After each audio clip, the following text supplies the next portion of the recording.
स्तुति की थी भगवान की, सत्य व्रतम सत्य परम त्रिसत्यम। ब्रह्मा जी भी भगवान कृष्ण की स्तुति करते, लेकिन कृष्ण की लीलाएं इतनी मधुर, इतनी सरल, इतनी सीधी हैं कि ब्रह्मा जी उस लीला पर भी मोहित हो जाते हैं। लिखा मोहयंत यत् सूर्य, बड़े बड़े यत्सूरी मोहित हो जाते हैं। भगवान कृष्ण के ग्वालवाल और बछड़ों का अपहरण ब्रह्मा जी ने किया। ब्रह्मा को लगा ये कृष्ण भगवान नहीं हो सकता, ये तो कोई मनुष्य है। तो कहने का तात्पर्य ये है कि भगवान की भगवत्ता को ब्रह्मा ना समझ पाए। इंद्र ने मूसलाधार पानी बरसाया कि मैं ब्रजमंडल को डुबा दूंगा। फिर इंद्र के अभिमान को दूर करने भगवान कृष्ण ने क्या किया, एक उंगली से गोवर्धन उठाए, तब इंद्र का जाकर अभिमान मिटा। जिस परमात्मा को देवताओं के राजा इंद्र ना जान पाए, जिस परमात्मा को ब्रह्मा ना समझ पाए, माता सती ना समझ पाए, उस भगवान को भला हम और आप कितना समझेंगे। हम उतना ही समझ सकते हैं जितना भगवान समझाना चाहे। सोई जाने जेहि देहु जनाई, और जानत तुम्हें हुई जाई। भगवान को वही जान सकता है भगवान स्वयं जिसे जनाना चाहे, वरना ब्रह्मा भी ना जान पाए। इसमें क्या आश्चर्य, बात समझ में आई? तो राम को पता तो सब है कि सती के रावण ले गया है, लेकिन राम ने कौन सी लीला की है? विप्रधेनु सुर संतहित लीन मनुज।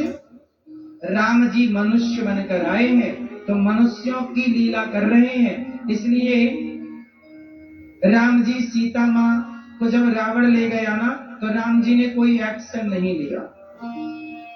अच्छा, राम की एक छोटी सी कथा और सुनाऊं आपको, फिर मैं सती मां के प्रसंग आपको सुनाऊं।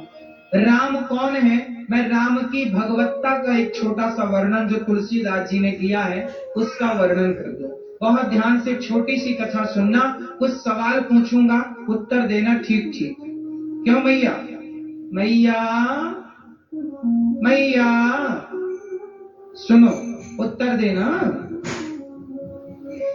एक बार माता सीता के बालों में भगवान राम पुष्प लगा रहे थे।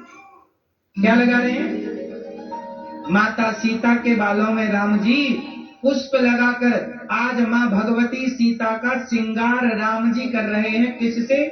पुष्पों से। कान में पुष्पों के बाले, बालों में पुष्पों के गजरे, गले में पुष्पों की हार माला राम जी बना रहे अपने हाथों से, और जानकी जी का श्रृंगार कर रहे हैं। आपके पति कभी आपको ऐसे माला वाला पहनाते कि नहीं? क्यों मैया? आपके पति कभी आपके माला वाला पहनाते? बड़ी आज तुम्हारा हम श्रृंगार करें, करते हैं? नहीं। पुरुषों को चाहिए कि वो अपने गृहस्थ का आनंद लिया करो। राम जी एक दिन सीता मां का श्रृंगार कर रहे हैं। जब सीता मां का श्रृंगार हो रहा था, तब इंद्र का बेटा जयंत, उसे लगा कि मैंने तो सुना था कि प्रभु का अवतार हुआ है, पर ये कैसा भगवान बताओ, पत्नी के प्रेम में बताओ, ये तो कोई स्त्री लंपट होगा। तो जयंत जो इंद्र का बेटा है, जयंत ने माता जानकी, माता सीता के पांव में चोंच मार दी, कौआ बनकर। क्या बनकर चोंच मारी? कौआ बन गया जयंत, और जानकी मां के चरणों में क्या मार दी? चोंच मारी। और जब चोंच मारी तो खून गिरा, और जब खून गिरता हुआ, रक्त गिरता हुआ प्रभु राम ने देखा, तो राम जी ने देखा कि सीता जी के पांव से खून निकल रहा, रक्त गिर रहा। तुरंत भगवान राम ने एक तिनके का धनुष बनाया, तिनके का बाण बनाया, और ब्रह्मास्त्र का संधान किया, और एक बाण छोड़ दिया तिनके का। राम जी ने किसका बाण छोड़ा? तिनके का। जयंत ने देखा कि मेरे पीछे बाण आया, ब्रह्मा जी के पास गया, शिव जी के पास गया, पर कोई जयंत को बचाने वाला।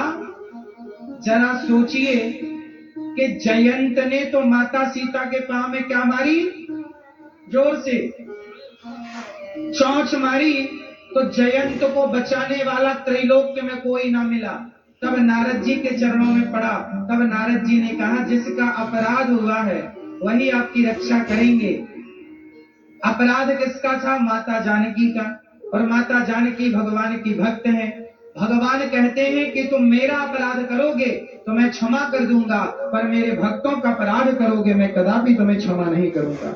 इसलिए भगवान कभी भक्तों का अपराध क्षमा नहीं करते। इसलिए भगवान क्या कहते हैं?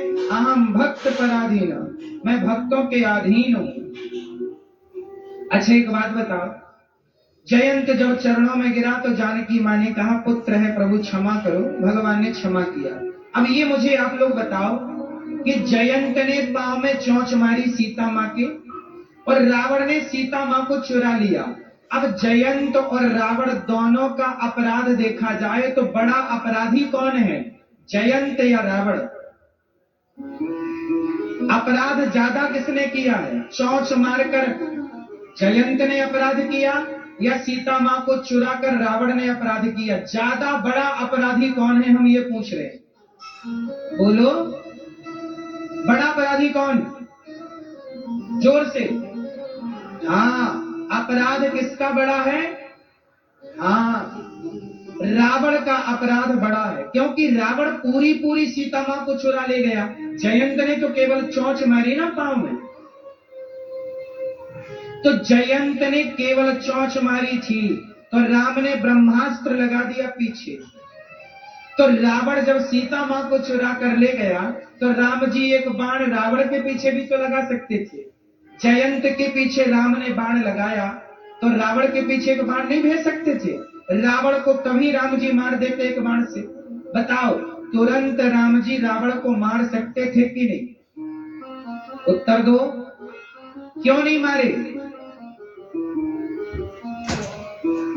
राम जी ने सीता माँ के पांव में चोंच मारने वाले